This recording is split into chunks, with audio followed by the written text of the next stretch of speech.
Should people over 50 be so concerned with training their legs that they continue to do squats even though their knees, lower back, and ankles hurt?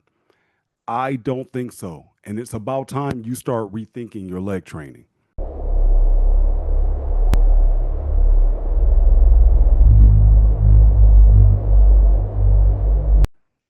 What's up, everybody? This is Dev, Iron Father, and I am coming at y'all today I'm going to do a video a little bit different than some of my fitness videos. I'm just going to do this one more like I do my roundtables and my longer form videos where we talk about fatherhood, because this one I wanted to apply to everyone when it comes to fitness, not just the Iron Fathers, but some of you Iron women out there as well, because I want to talk to those who are pushing 50, maybe even over 50, and you might even be a little bit younger, and maybe you're beginning to have some knee issues, lower back issues. And if you've been in the gym any number of years, you're still trying to figure out, should I continue squatting, bench pressing, deadlifting, even though it's beginning to hurt? This question came from a guy who is pushing 50 years old, and he has some good totals up under his belt when we look at the three big lifts of the squat, the deadlift, and the bench press. However, what's the point now at pushing 50 to still be trying to chase being the strongest guy in the gym? At my age of 55, and as he's seeing getting to be 50, it's like, well, do you necessarily need to be the biggest guy in the gym or the strongest guy in the gym when actually it kind of feels good to be the oldest guy in the gym that's actually still looking pretty good and in shape?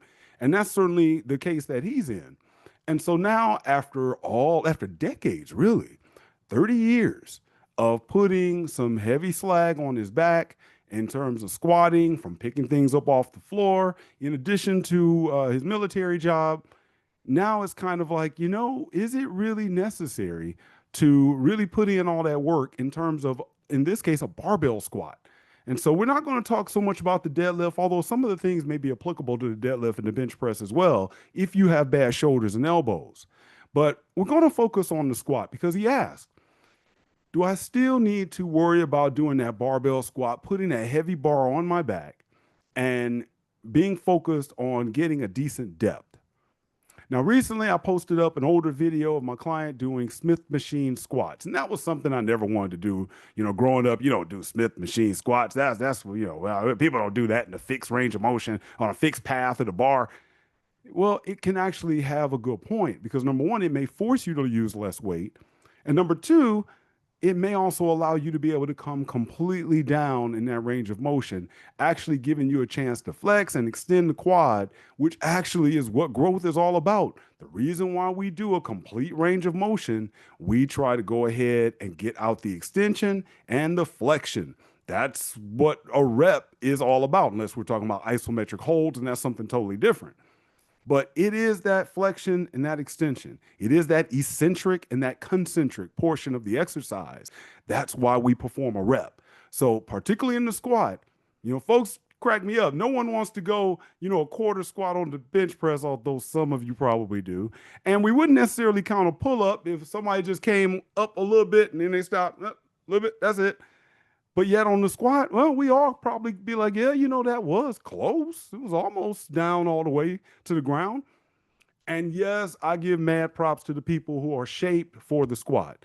They may not have a long femur. They may have a long torso. On top of that, long torso, relatively short femur, and they can squat for days, come down calf to butt. If you're like me, well, I have a pretty long femur. And I know the gentleman who asked me this question has a very long femur as well. Therefore, quad development is always something that we're all are chasing like that. And a lot of times squats end up becoming more of a lower back exercise where the low back gets fatigued and the glutes get hit more than anything else. And your quads, well, it almost feels like an afterthought. For the squat for me, I can't think of really, over my lifting career that if I did some 20 rep squats where I focused on form and technique, I would be sore from that. But if I did some, let's say 6 rep, even 8 rep squats, I really wouldn't be sore. My quads wouldn't be sore. My lower back would be thrashed. My knees might ache. So then I have to wonder, and my glutes may or may not be sore, but I really have to lighten the weight up and focus on coming completely rock bottom in order to get a quad soreness. And I think that's probably how it is for you as well. But is that necessary for you to do once you get to be around 50 years old? I think the answer is, well, as always, when it comes to this game, it depends. So let's go ahead and talk about it. I have a client who's 60 years old and he plans to compete in more powerlifting events. So in his case, then yes, coming all the way down per powerlifting, whatever federation he's going to end up competing in, whatever those rules are, being able to drop all the way down or at least below parallel, pausing, and then coming up, that is important. So we want to practice that in the weight room. That needs to be inside his program. But what if you're not competing? Then I think we need to ask the question, why squat in the first place? Now, before the I love the squat folks come on out with their torches and get ready to burn the channel down, understand, and as I told this gentleman, I am still a huge proponent of the movement pattern of the squat. I think whether we're talking overhead press, barbell squat, even the deadlift, the movement pattern is something that we still should have in our program. But is it necessary for our egos to actually get in the way? And that's why this conversation is really more toward guys in this case, because we are the ones that say, man, you know what? My squat form looks like Tom Platt's. My squat form looks like Ronnie Coleman with 800 on the back, with 135 though. But yeah, once I start probably getting up to 225, 315, for some folks 415, then those squats don't come all the way down like I would like them to. And in that case, when that happens, understand you're likely doing more damage than you're doing a benefit for your leg growth. And certainly you're not helping out your lower back or your glutes as well. In the case of me, and it's probably the likelihood for you, as well as I've seen with many of my clients, you can only continue to do that maybe for 3 or 4 workouts. Usually the older the client, the less length of time that they can do it. So that means while you may be able to squat heavy and maybe you know in our minds we always think we're coming down to parallel or below parallel, and then you have someone record you and you're like, man, I just did like a quarter squat there. But in my mind, especially the heavier that weight got, I was like, oh, I think I'm coming all the way down. And you look at it and it's like, nah, I was kind of nowhere near parallel on that one. And so that's why, first of all, it's good to have a good coach, someone to check your form and your proper technique, but it's also good to record yourself as well to really see how far you're coming down. And if you're not coming down far enough, lighten that weight up. But in this case, and this is what I had one client do who was in his 20s, we lighten the weight up. I want you to focus on depth, lighten the weight up. But for my clients that are 50 and over that are not competing, I have to ask the question, do they really need to have the squat in their program? In most cases, the answer is no, at least not the traditional barbell squat. So here are some alternatives. Certainly, I love the front-facing hack squat. I think that is a great alternative. It's in a fixed path, similar to what you would have with a Smith machine squat, but you get a chance to lighten the weight up. And again, we're looking for you to come down all the way to really extend the quad. Try to get down as low as you can possibly go without knee pain, and then boop, pop it on back up. A pause at the bottom is even better, but sometimes that's a little bit too much to ask. Depending on your body type, you may be able to have your feet out a little wider. That's going to make it a little bit more hip dominant. But if you really want to get proper flexion of the quads, what you would do is actually have your feet a little closer together. Now, depending on how your feet naturally go, for some of you, you may have feet that angle out. That's me. For some of you, when you walk, your feet look like this. For some of you, when you probably walk, your feet may even look like this. But go with your natural pattern. And that way, get into the movement and enjoy it for every ounce that it is. The reason why I put it that way is because oftentimes when you go heavy, and it can even be on a machine, but when you go heavy on that barbell squat, you aren't really getting everything out of the movement because you're dipping down and dropping down so fast, and then you're popping back up quickly to hurry up and get out of that whole position. So what I want you to do is think about some alternatives. Again, we have the hack squat as an alternative, especially the front-facing hack squat. The leg press, again, is an alternative. Now, this one I'm a little bit hesitant to recommend because, it's almost similar to the barbell squat where folks will go up there, don't you hate you up there working out and you like, oh, I need a couple more 45s for my barbell row. And then you look over there and it's somebody that they have like 15, 45-pound plates on the leg press, and then they get up under there, they unlock it, and then they're like, whoosha, whoosha, whoosha, whoosha, whoosha. They're no different than the person that loads 405 on the barbell squat, and then they just go, wonk, wonk, wonk, wonk. That's the extent of their range of motion. Don't be that person, oftentimes that guy. Don't be that one that does that. Instead, go with the leg press. But when you go with the leg press, same principle. Lighten the weight up. Focus on bringing it all the way down, even to where your knees are coming up to your ears if necessary, depending again on your body type. Point is, you want to get those knees, that knee flexion all the way. And then when you press up, extending the leg, extending the knee. That's going to take those quads to the full range of motion. And that's how you get a little bit of growth. I say a little bit because if you got chicken legs like me, it's all hard to get. But then on the other hand, for those of us who are in the chicken leg church, this really goes to show that we probably need to lighten the weight up even more in order to go through a full range of motion. Don't listen to the people that say, oh, if you got skinny legs, you're just not squatting heavy enough. Don't listen to those people because most of them don't know what they're talking about. Many people, especially folks who already have great legs from the time they went on ahead and started, squatting to use the pot, if their legs are already pretty well big and their calves are big, you might not want to listen to their training secrets and ask them, well, why do you feel that way? And you'll find in most cases, they never really had to work for leg growth. But when you look at somebody with chickens, and even though they may not have the muscle mass on their legs, but if you start looking at a little bit of definition and you can see that there has been some muscle growth there, that's something to still be proud of. But this leads me to probably what's the most important part of all of this. This is for those who still want to work and do the movement bilaterally. But what if you want to now work it unilaterally, one leg at a time? I think this is now where the person over 50 can get the best and the most benefit from their leg training.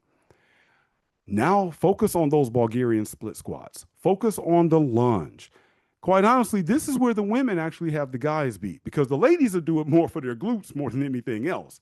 But men, this is where we also need to take some of their, I'll say, training tips or watching how they train for their glutes. And we need to incorporate that, again, especially if you're over 50. Why? Number one, you don't necessarily get the spinal compression of the bar down there, but you can still give your legs a great workout. Yes, you're going to work your glutes a lot. And yes, you may sometimes feel like I'm not using a lot of weight. But understand, if you do a leg press, try a leg press with just one leg, unilaterally at one time, bringing it all the way down. And again, well, I'm not going to say again in this case, because I haven't talked about the SI joint. As a man who's having some problems with his now, I can tell you that SI joint, because, you look at everything that attaches to it. Let's just say this mic is the SI joint. And now you figure every time you move, even back and forth, you don't want this thing twisting. And you don't want it, if it could move and rock this way, that's something else you don't want because you're going to definitely feel that eventually. And when you're younger, you may not feel it in your 20s or maybe even your early 30s, but you will in your 40s and 50s and 60s. And so when you look at that musculature and you look at the things that may aggravate it, this is where now strengthening up muscles on this side of your body, muscles on this side of your body. Now it gives you an opportunity to be a much more well-rounded trainee instead of always working bilaterally and you end up masking weaknesses. I think a lot of you can probably understand this if you've been in the gym long enough with the bench press. Whenever you're working with a barbell bench press, you can mask your weakness because when you're pressing, and if your right arm is a little bit weaker than your left arm, then you still might be able to gut it up enough. And you usually figure this out right at about the same time you're getting onto that last rep. And it's hard to tell sometimes which one. It's like, I know my right always just gives out a little bit, but you get it up and you stop. But in the case of now with dumbbells, you get dumbbells, you might find you stop 2 reps shorter on your right arm than on your left arm. And so sometimes, and most people don't have pecs that are much larger than, on one side than the other, although I'm sure there's some do. But you think about now, the one attachment you do have, your SI joint, that's going to be one area where certainly if you have a muscle imbalance and now you have your spine that goes ahead and runs down there too, imagine what that is also going to do with your spine. And now we see why, especially when you start getting down into maybe performing triples, when you start getting into some real heavy weights, that heavy weight now causes aggravation. Now you end up getting that low back pain. And definitely, if we're talking about a barbell squat, where you come down, and I know one of the things I would do when I recorded myself, I would shift just ever so slightly when I came up out of the hole. And now that I am in even PT for my own glutes, what am I realizing?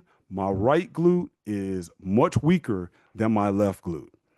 There was some compensation that was going on. It's been going on in my body for decades. So this is a lesson that I'm even still learning.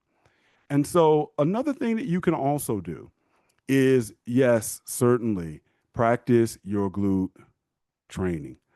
Again, ladies do this very well. Many of us guys do not. The barbell squat really automatically does this, especially for most people that may not necessarily be perfect for the barbell squat. They may have a little bit of a forward lean when they do so. I don't think a lot of people get enough glute activation on the other end because they don't come down far enough. But even if you drop down with a light enough weight, yeah, your glutes get hammered pretty well. But there are better ways that your glutes can get hammered. Include that in your training. My point is, many times we perform the barbell squat because we think that it's all about building our quads. But when you really look at what the barbell squat actually does and how taxing it can be to your overall body, there are a lot of muscles that get activated. There are a lot of muscles that, can be the weak spots in your body that you don't even realize that get masked from performing that. And so when you start splitting it up and you do Bulgarian split squats, you do lunges, you learn a pistol squat, even if you do a leg press, there are so many other things now that you may find that, okay, these are the areas that I'm actually weak in. The barbell squat was masking these, and you can still actually get a great leg workout.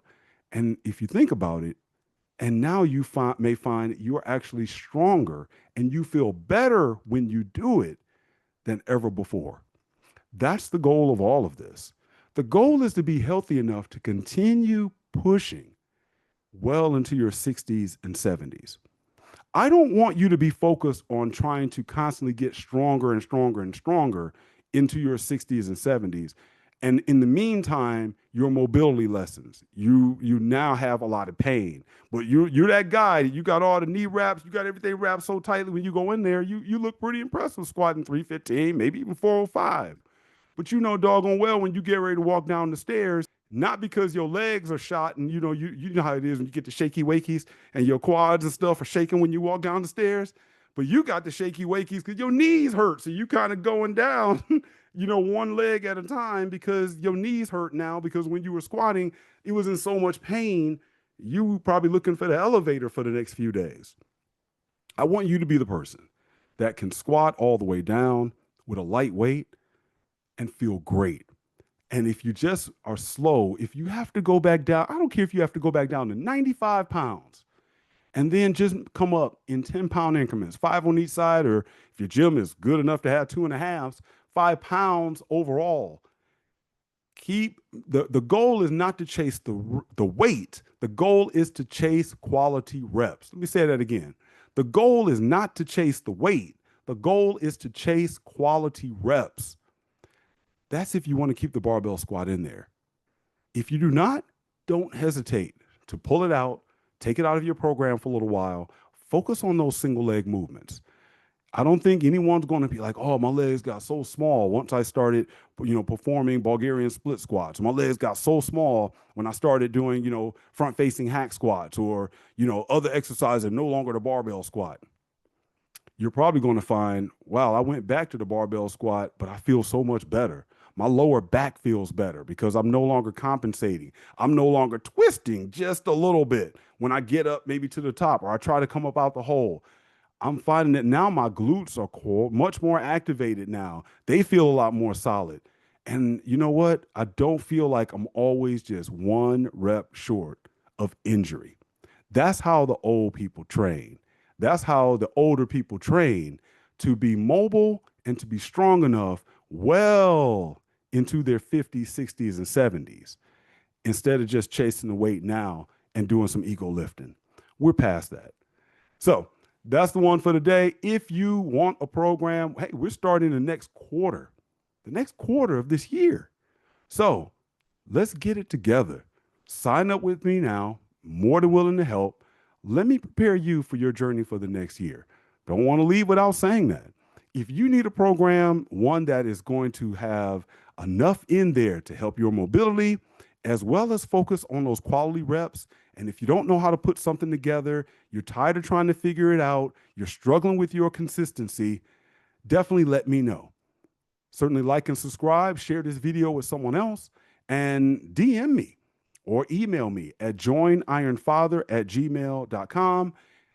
Go ahead and sign up for a consultation. Again, this is not just for the guys. This is for the ladies as well. Now, if we want to talk about some of the other things in terms of relationship, guys, I got you. But when it comes to building a great physique, hey, I'm all about men and women, because when it comes to relationships, women love to have a great body to catch a man. And I know you guys love to have a great body in order to catch a woman as well. So let me just help bring people together. All right, until next time, y'all. Like and subscribe, and I'll see you in another video.